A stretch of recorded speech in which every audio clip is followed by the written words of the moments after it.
hanggan talaga ang pag-ariba sa ratings ng teleseryeng Walang Hanggan. Pumalo ito kamakailan sa pinakamataas na mahigit 43% o halos kalahati na ng Pilipinas ang tumututok. Ang isa naman sa mga bida ng teleserye na si Coco Martin, tampok sa cover ng magazine. Narito ang report.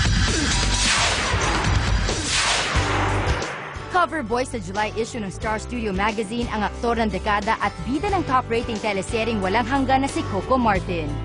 Ito ang kauna-unahang solo cover ng aktor para sa magazine kung saan inilathala niya sa 40-page tell-all special ang kanyang pinagmulan, mahirap na nakaraan at kung paano niya naabot ang tagumpay bilang isa sa pinakamagaling na aktor sa kanyang henerasyon.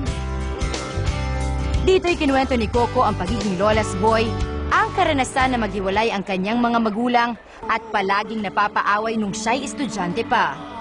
Ibinahagi rin niya kung paano umibig ang isang Coco Martin. Uuwi na po tayo. Pati na rin ang kanyang pananalita na may lisp, ang kanyang mahirap na karanasan na magtrabaho bilang janitor sa ibang bansa.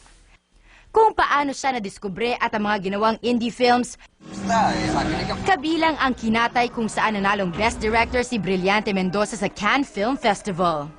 Hanggang sa kanyang iba't ibang ginampanan ng mga karakter sa telebisyon at ang kasalukuyang role bilang si Daniel sa Walang Hanggan.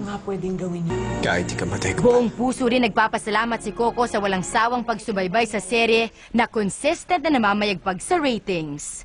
Nitong Huwebes lang pumalo ang ratings ng Walang Hanggan sa 43.4%. Kaya naman pati ang mga bidang sina Melissa Ricks at Joe M. Bascon, abot langit ang pasasalamat sa tagumpay ng serye.